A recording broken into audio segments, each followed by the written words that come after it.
Welcome. I'd like to start the November 26th Board of Adjustments meeting. Bring it to order. First item of business is to approve minutes from the October 22nd meeting. Is there a motion? I make a motion to approve the October 22nd minutes. Second. Okay, motion and a second. All in favor signify by saying aye. Aye. Opposed, same sign. All right, we'll move on to new business, which is a variance request for 1350 2nd Street North. Maggie? Good morning. Item 2A on your agenda is located at 1350 2nd Street North. The applicant and owner, Tim Flackel, is here with us today, and he is requesting a variance of the rear and interior side setback in order to build an attached garage that would replace the existing detached garage. The property is currently zoned SR2, single dwelling residential, and in the SR2 setback, the primary structure setback requirements are a rear setback of 25 feet, which Mr. Flackel is proposing to reduce to 8 feet 4 inches, and an interior side setback of 5 feet that the applicant is proposing to reduce to 3 feet. So this is an aerial image of the property as it sits today. This is the existing detached garage in the northwest corner of the property. The applicant has submitted this drawing to go along with the application, and it shows a proposed garage that is now attached by a mudroom to the house. The applicant points out that the proposed garage design respects the style of the neighborhood by keeping the new garage in the same location as the original detached garage, which is now unusable due to storm damage. It's also worth noting that the proposed garage addition would meet the minimum 3-foot setback requirement for both the rear and side yard if it were to remain detached. So basically, accessory structures only have a setback requirement of 3 feet in both the rear and the interior side. But since the new proposed garage is attached to the back of the house, it takes on a 25-foot rear setback requirement and a 5-foot interior side setback requirement. For the review criteria, findings, and facts, A, the requested variance arises from conditions that are unique to the subject property. So Mr. Flackel's property, the lot is actually 10 foot narrower, and 1,000 square feet smaller than the minimum lot size for SR2 properties that are platted today. However, other SR2 lots in his neighborhood follow this smaller setup, and so staff finds that the requested variance arises from conditions that are not really unique to the subject property specifically in that neighborhood. The proposed project will not adversely affect the rights of adjacent property owners. We have not received any calls or inquiries, and in fact, Mr. Flackel has received letters of support for his project from his neighbors, and staff finds that the reduction of the rear and interior side setback would not adversely affect the rights of adjacent property owners. C, the applicable standards will constitute an unnecessary physical hardship. The reduction of the rear and interior side setback is not required for the use and enjoyment of the property for residential household living, and so staff finds that the strict application of the applicable standards will not constitute an unnecessary physical hardship. So criteria C is not satisfied.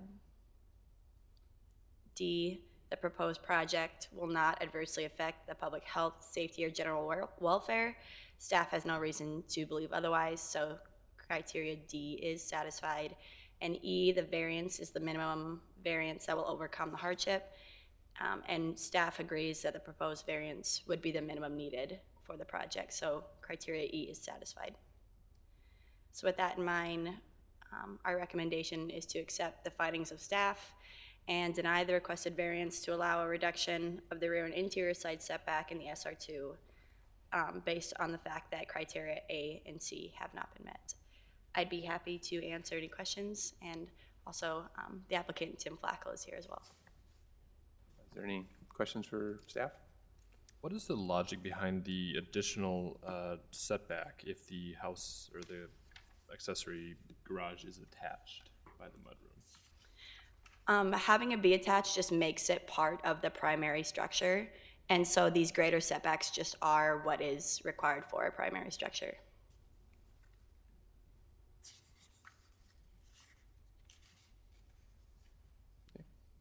Is there, Maggie, I see in the original application, there was also a request for variance on the maximum building coverage, but that was based on 30%. Is that because building coverage is 35%?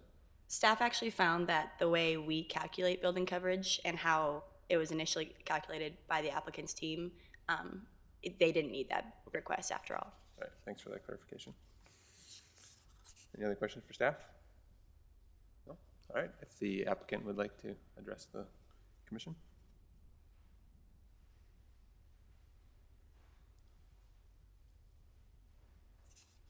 Please introduce yourself.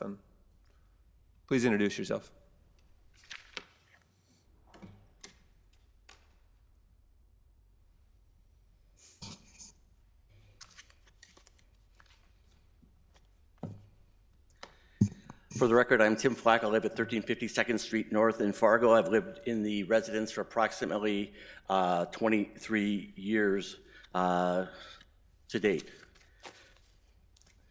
Just so I kind of get a better understanding of what I may need to cover or not, I mean, have anyone had the opportunity to go to the site and look at it, just beyond what was sent out? I looked at an aerial. Okay, yeah, I photo. just kind of want to so-called get a lay of the land where we're at. My house and garage were built in 1929 in an era where different priorities than we collectively share today. People are living longer than in 1929 when and they want to live in their homes much longer period of time. In 1929, the average age expectancy would have been 55.8 years of age, which I've crossed over a little while ago. Today, the average is 79 years of age. Moreover, we want to live in our homes to an older age, which requires accommodations. And I've made many of those accommodations inside, both for myself and for my parents, whether they're grab bars or other things within my house. Another hardship is in 1929, the lot was set to only 50 feet, which is 10 feet shorter or narrower than the minimum 60-foot width. As noted by staff, the lot size is substandard for SR2. And if that lot was 60 foot wide, they contend, and rightly so, that the applicant may not have needed to request for a variance in the interior side setback. So the city of Fargo, dating back to 1929, has a role in the challenge I'm undertaking today. And just as a reference point, 1929 Model A, which was the highest selling car of the day, had a total length of 165 inches and was 67 inches wide. And the 2019 Ford Taurus is 203 inches long and 76 inches wide, so much larger cars. As a result of the evolution of vehicles, garages need to be wider, longer, and in cases, some pickup trucks have to have taller doors. This summer, I had my hip replaced through surgery, and while it has gone well, my time rehabbing in my home made me think about my future in that home. I also think about my safety concerns of my 85-year-old parents who stay in Fargo about half the year and typically visit me once or twice a week during, and especially the winter, when they are here on a continuous basis. Yes, they come north to live in Fargo for the winter. If they get to my house without having to go across snow and ice. That is a very good thing. This project, as proposed, would do that. It would allow adequate space for a ramp to be installed for them inside and for my use in the years to come. To date, my father has had 2 knee replacements and 2 shoulder replacements and is in therapy for balance issues. Trip and fall challenges are very real for him. My mother receives monthly infusions for macular degeneration and has significant loss of sight in one eye, causing depth perception challenges when going over uneven surfaces such as snow, ice, curbs, and the like. So I contend my project resolves a physical hardship to people. Therefore, I differ with the staff that the current setup meets my needs. It does not.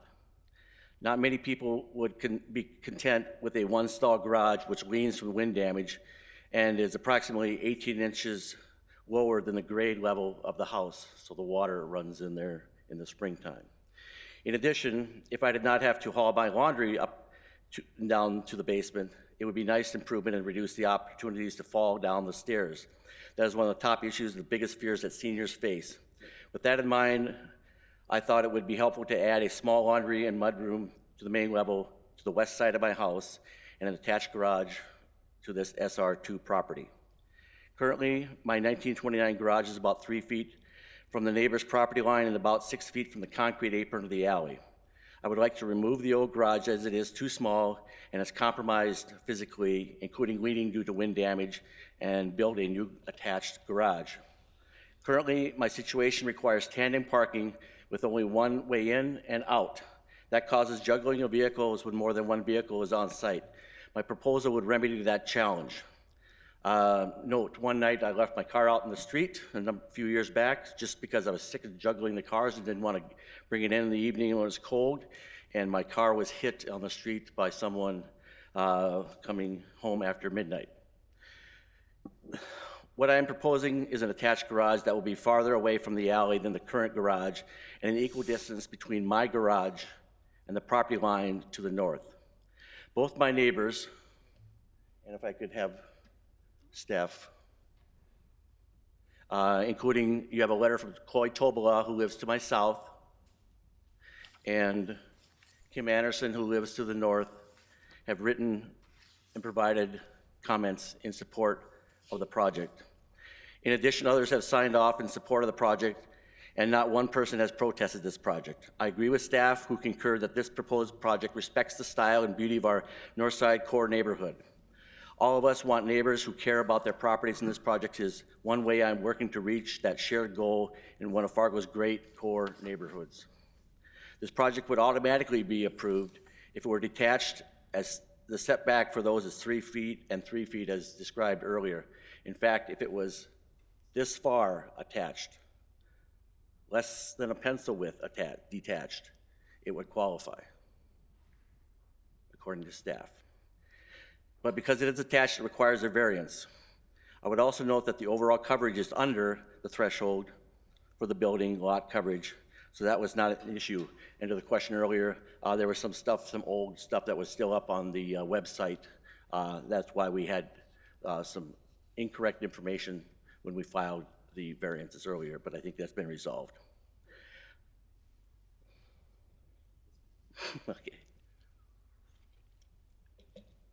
Not being connected defeats my safety desire to not be out, but rather be protected from the elements. Even a small separation is open source for vermin to hide and enter my home. Points where I agree with the staff. One, staff, quote, staff has no data that would identify an adverse impact to adjacent neighborhoods in the variance as found in section B. And secondly, staff has no data that would identify an adverse effect on the public health, safety, or general welfare, section D. And then lastly, my project is designed to be within the setbacks of 3 feet and 3 feet established for detached garages. I provided drawings to my neighbors, and as you can see, they are supportive of the project. I served on the Fargo Planning Commission for many years, so I'm well aware of some of the issues that you and they face. When we redid the land development code in the late 1990s, we essentially focused almost solely, that I can remember, on new projects, greenfield type projects. We tried to reduce what was called the PUDs at that time, overlays, and a number of other things. We did not get into issues such as this in anything I can remember through hours and hours and hours and hours of meetings. The issue you have before you will be one of the things that has already been entered as far as proposed changes. So that could change, but that will take a number of years before those are potentially changed and put into place by the city as a whole because of the process involved in it. Yeah, clearly we should have taken up issues such as this. And to your question earlier, why is there a difference? To the average person, it is a conundrum that's hard to understand and explain. When we were on the Fargo Planning Commission, we realized that one size does not fit all in many cases, and we do have to use our best judgment to let common sense prevail in terms of what might work one time or to try to remediate some other situation that had some challenges because of a variety of issues. I also took it upon myself to call my insurance, and the national office, they said, when asked if there are any additional concerns if a garage is attached or unattached, and they said no. They said that they are covered differently. An attached garage is enveloped within the covered part of the house as part of that, it's just one number that you get. And if you have a detached garage, it is handled as an add-on to the insurance policy. So again, with all size and materials and everything being the same. So they could not say that it would cost more or less, and it may be less if it was attached because it's then enveloped as part of one big part. I would just also add,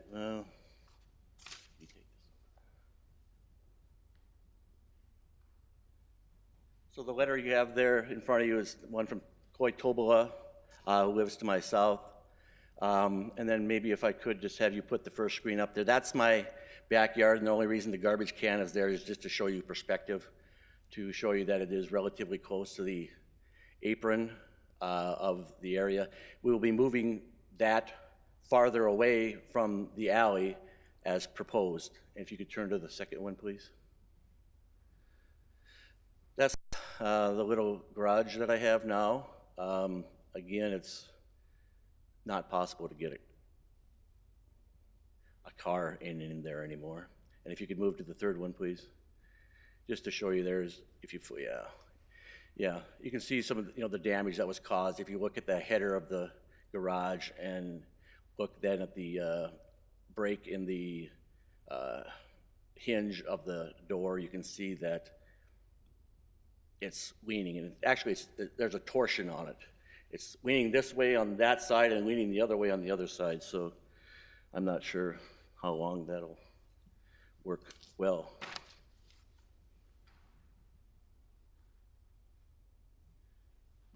There are a number of examples where variances were provided, and I believe rightly so. I'm not criticizing the work of anyone, but in the first slide you'll see one of the properties located up in the area. That's a structure up in that area where a attachment was put on to the west, similar to what I'm proposing as far as putting it on to the west. And if you would turn the page, please.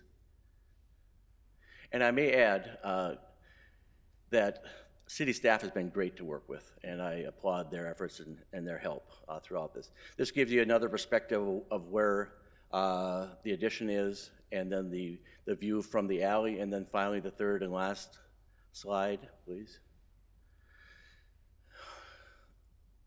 These, supposedly, one of these is a separation, and there's two joints here, showing that one of these is supposedly makes it a detached garage. I'm not sure which one.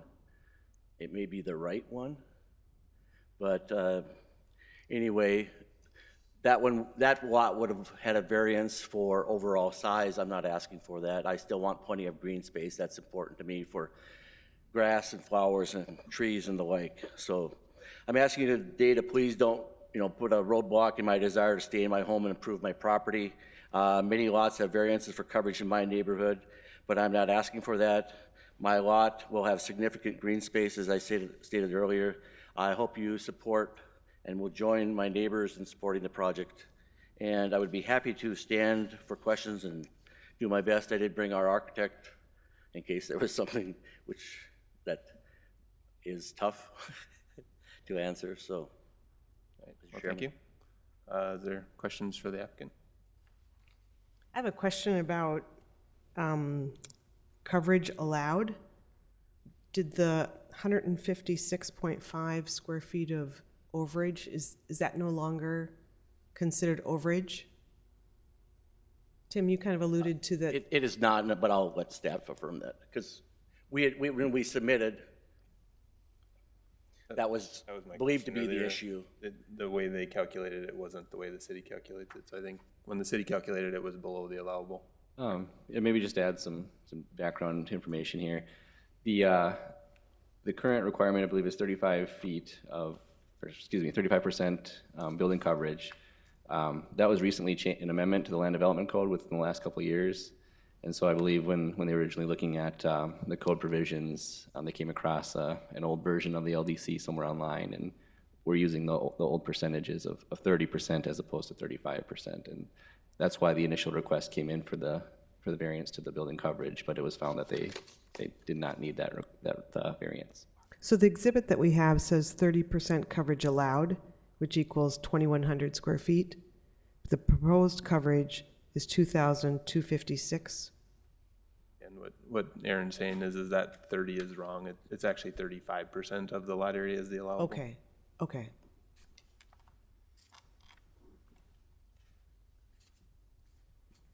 Any other questions? Previous applications, we have discussed aging in place and the variation in design going forward. Has that been addressed, or has that been looked at for not only this project but in future projects? I know we were talking about having additional this scenario, additional request, hopefully reduced, because we'd actually address that through the LDC. Is that something that's going to be addressed? So maybe I don't know if you're referring to the Land Development Code Residential Task Force a few years back. That was a topic of conversation, during that dive into the Land Development Code, and the result of that task force was basically 3 sets of recommendations. The short-term recommendations were implemented. Those were the small tweaks to the Land Development Code, which did include that 30 to 35% change. And so there was some tweaks in that regard. Some of the aging in place issues, it kind of range in topics, everything from, including up to things like accessory dwelling units, things like that. Those were not part of the changes that were made to the current Land Development Code. And then one of the recommendations was actually a Land Development Code diagnostic study, which the city is currently undertaking through a consultant. And so the Land Development Code is being reviewed currently as part of that project. There won't be any definitive changes out of that as far as we know right now. That's in process. And so there could very well be some recommendations for those types of changes in the future, but not at this time. Would you consider this application something that would fall into that recommendation change? So possibly. I think the unique thing about this, and is why we wanted to point it out in the staff report, is that if the garage were to be detached, the placement of the garage would be just fine. Detached accessory structures being allowed to be within 3 feet of the rear yard and 3 feet of the interior lot line. And so it seems like it's one of those unique things that could possibly be a tweak in the future. I can't say for sure if it will be or not. The difference is that a detached accessory structure is restricted to 15 feet in height, whereas a primary structure can be up to 35 feet in height. And so there's a little bit of a trade-off between height and how close you can be to the property line.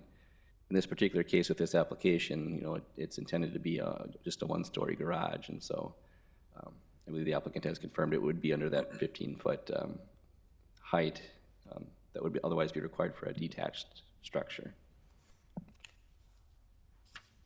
So really the challenge here is the mudroom addition. If that didn't exist, the garage would be fine, really. But the fact that that exists and it attaches the garage to the house, that makes it part of the house or the primary structure, as Aaron had mentioned. So that's the trickier part. And Mr. Flacco had also mentioned, if he literally put an inch gap in there, then by code he'd be able to do what he's showing here. But since it's all connected, that's where the issue comes in.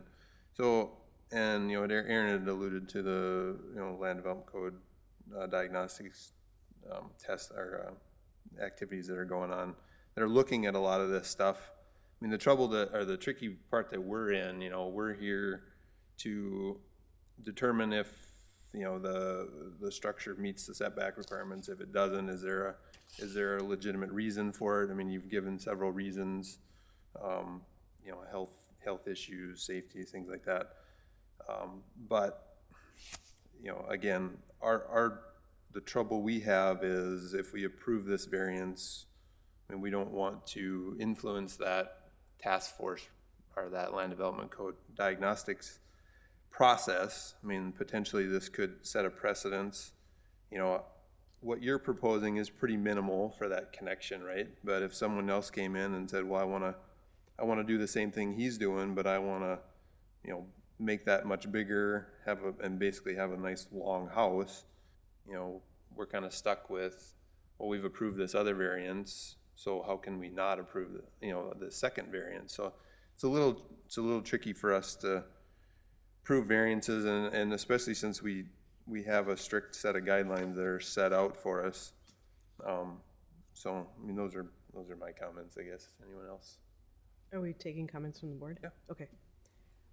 I would say that in the context of this neighborhood and honoring the architecture of the homes from the 1920s, 1930s, that a garage replacement and adjoining to the house is very tastefully done. It follows the guidelines of no more than 15 feet in height, and the technicality is that it's linked, but it's linked in a very tasteful way. Like you said, if you took that mudroom away, it would meet all the criteria. And I would say it's just that link that becomes the point of approval or not approval. And that link has been minimized to achieve what's desired on this lot. And we do have the authority to hear other variance requests, and if it is a structure that's two-story and basically in addition to the primary structure versus a replacement of the garage and a link, we have that authority and logic of why we wouldn't approve a variance in the future for something that's presented similar to this, but it would be very different. I would say this garage replacement does not affect the scale or the proportioning of the house in any way.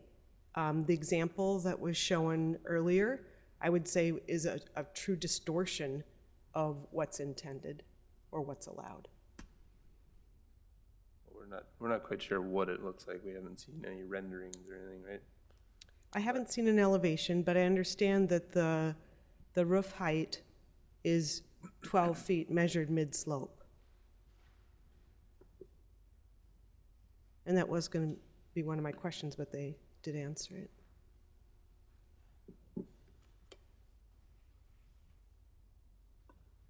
Sorry, yes, go ahead. Mr. Chairman and committee members, the architect's looking for that information you requested.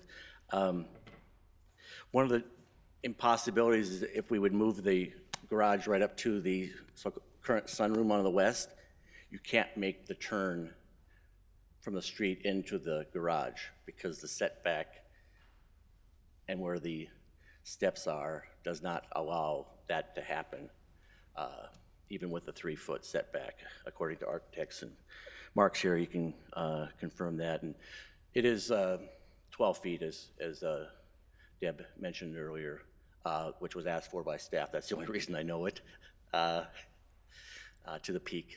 So it's in keeping with the height limitations that are under 15 feet. So your previous comment that your turn radius wouldn't be able to get in through the driveway, but we are showing a rear garage door as well, is that correct? Mr. Chairman and Mr. and Matthew, the reason why there's on both sides is to make it a tandem garage so you can pull in from the street side and drive out the alley side if you so choose. So you're not always blocking one car or another. If you have 2 cars front to back and you only have one point of access, you're constantly shuffling cars.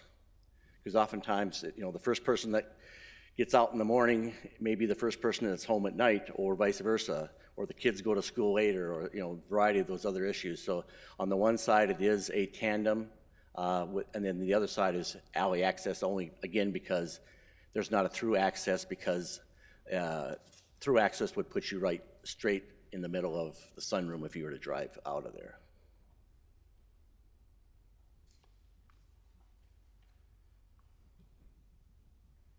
How long is that mudroom addition? Is that Approximately 14 feet.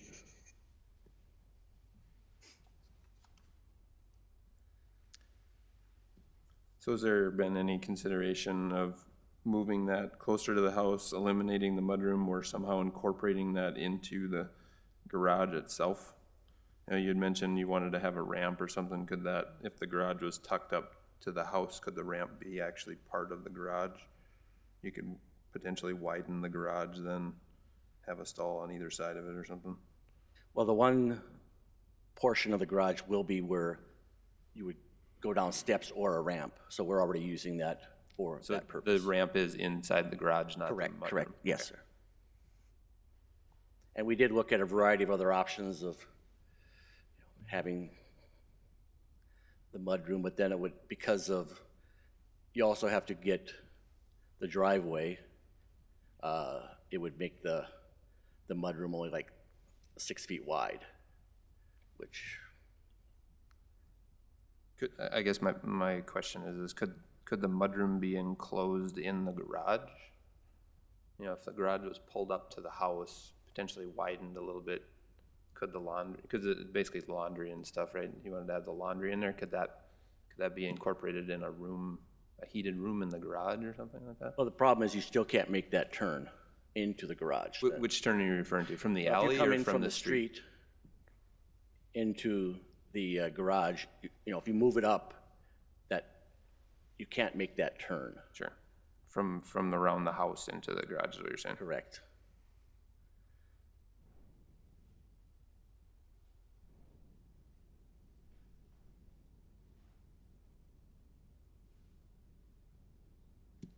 Any other questions? If not, is there a motion? Sorry, quick go ahead. point of clarification. You had mentioned earlier that it would set precedents. Does the variance board have the authority to set precedents in any way, or is this each individual application is its own question? I mean, it was my thought that if we approve a variance that has this attached, regardless of how it's attached, it makes it a little bit more difficult to deny another one. I mean, Deb's comments are valid. I mean, this was done in the right way, if you will. But the problem is if someone else comes in and how do we, I mean, until they showed us this elevation, we really didn't know what it looked like. So, I mean, we were approving it just based on a plan view. I mean, Aaron can correct me, but I mean, that's not really in our duties to do architectural review of a variance. Well, maybe just a couple comments. You know, I think one thing to be aware of is if you were to recommend approval, you could place conditions on the approval. And so if, you know, height was a concern, you could, you know, limit that height. Oftentimes, you know, we do get renderings and things, and that could, if you'd like, that could be, you know, something that we make part of our standard, you know, application requirement as well in the future. That wouldn't be a bad idea. You know, not everybody's working with an architect, however, you know, so it might be kind of hit or miss on, you know, the quality of those types of documents. And then I think I'm forgetting part of the question as well. Whether or not our decisions at any point actually create precedents in the future. There's no legal precedence, I guess, you know, from that standpoint. I think as Chair Love mentioned, it's more of a, you know, what does the public view, I guess, as what's acceptable in the future would be, I think staff would kind of echo that as being one component.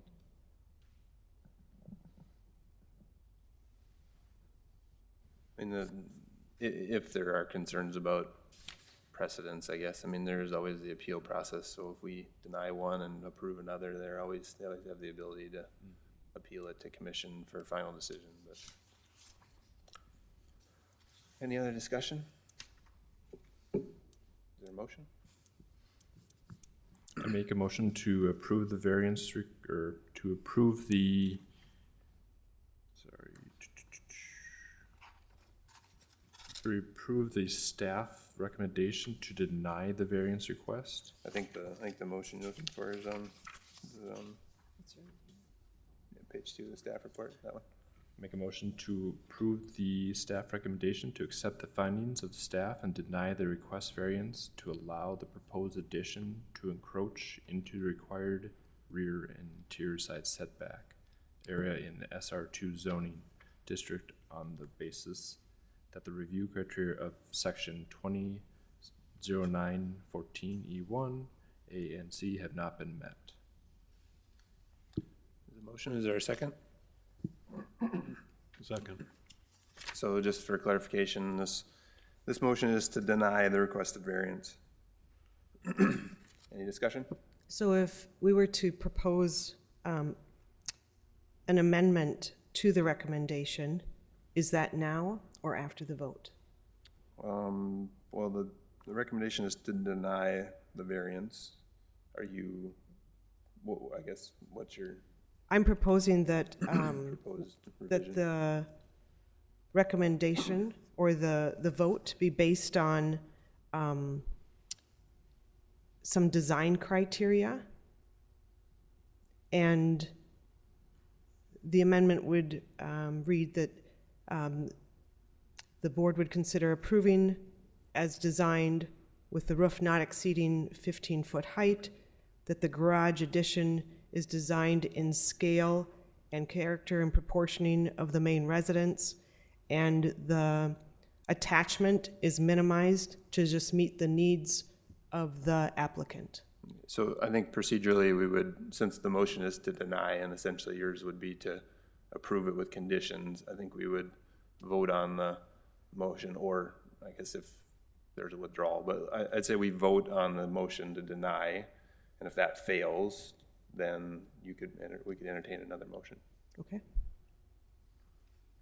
So the motion is to deny the variance application. So please call the roll. A yes vote would be to deny, and no would be to basically Not deny. not deny. Yes. Wendell Dobb, No. Breen, No. Mitchell, Yes. Love. Yes. So I think we need 4 votes, right? So that failed. So Deb, if you want to introduce another motion. Sure. I make a motion to approve the variance request to allow the proposed addition to encroach into the required rear and interior side setback area in the SR2 zoning district under the condition that it be built as it was shown to the board, and that would be consistent with the garage roof height not exceeding 15 feet, and that the garage addition be designed in proportion and character to the main structure on the lot, and that the link between the garage and the residence is minimized as it is in the proposed design to simply meet the residents' needs. Second proposal? Okay. Discussion. One question I have, maybe for the architect, are these final plans, draft plans, could they potentially change? These are the plans as far as we understand Tim's desires at this point. Okay. Then, I guess another question I would have is, I mean, one of your conditions was that it was, correct me, architecturally? That that it was designed in character and proportion to the main structure on the lot. Okay. And that the link between the garage replacement and the existing house was minimized just to meet the needs of the applicant. Okay. I guess my issue with that is who's to decide whether it's appropriately designed, I guess, is that staff? And the problem with that, having that caveat is like, so who makes that decision? I guess, you know, if we're saying we approve it based on what they've submitted and they can't change it, then do we even need that portion? So perhaps it should be more technical in that the garage footprint doesn't exceed the square footage footprint of the existing house versus, although proportion is not a design interpretation, the proportion would be similar roof slope, similar building height, that it wouldn't overpower the main structure. And so I would say proportion is not a subjective criteria. It is a matter of fact, as would be the footprint of the garage not exceeding the footprint of the house. So as submitted, you are in agreement that it is conforming in that sense. So could we revise it to be as submitted? Yeah, that was my question. I mean, Sure. can we just kind of more simplify that to be as submitted with the 15-foot height restriction, I guess? We can. Okay, so maybe, Should I restate the, well, I think procedurally, you maybe want to withdraw your motion and we'll do another one, and then I would like to withdraw the motion. would you withdraw your second? Withdraw my second. Okay, all right. We'll entertain a new motion. Okay. I propose to accept the requested variance to allow the proposed addition to encroach into the required rear and interior side setback area in the SR2 zoning district on the basis that we're approving the drawings as submitted. Okay. Is there a second? Second? Any other discussion? So this proposal would give the blessing to the attached mudroom as per the design? That's right. No other discussion? Please call the roll. A yes vote is to approve the variance. There we go. Mitchell, Yes. Wendell Dub, Yes. Breen, Yes. Love. Yes. The variance is approved.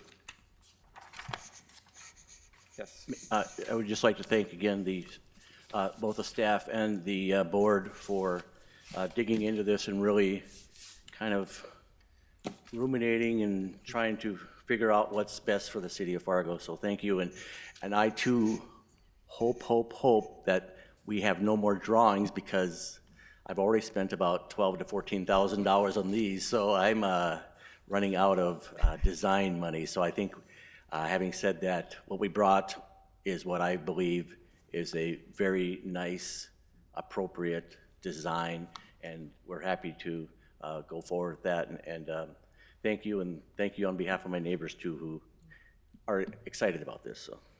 Yep. And I mean, just to be sure, if something does change, you would need to come back for another variance, basically. But all right, thank you very much. All right, so we'll move on to other business, which Aaron has a couple items for us.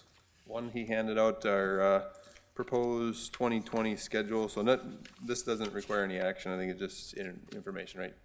Correct, no action required. This is just based on our fourth Tuesday of each month. This is how the schedule lays out. More of an FYI item. We haven't received any applications for December at this time, so it's most likely that meeting will be canceled, so we just wanted to get this in front of you. It came out later than our packet went out, so it's kind of a laid down item here. And then I would mention too that if any of these dates create any issues, we can certainly revisit this at any future meeting. Correct. Okay. And then the second item is we have an alternate on the board now? Yes, so I just wanted to provide some updates on some changes. I don't know, how well we've communicated, some of these recent changes with the entire board here, but essentially Mark Lundberg, his term expired a few months back, and he opted not to kind of renew his term, I guess. And so Mike Mitchell was able to fill that spot as the fifth full-time board member, and then that left us without an alternate. And so most recently, Jared Heller was recently appointed to the Board of Adjustment as the new alternate member. He had planned on being here today, however, some work items came up and he wasn't able to join us today. Otherwise, I would have kind of introduced him, but He could have sat in, we had I an know. open spot here. So perhaps next time, before or after the meeting, I'll try and catch you guys if he's here, and you guys can kind of introduce yourselves to him. So that's all I had for updates. All right, thank you very much. Nothing else on the agenda. Is there a motion to adjourn? I make a motion to adjourn the meeting. Is there a second? Second. All in favor signify by saying aye. Aye. Aye. Okay, we're adjourned.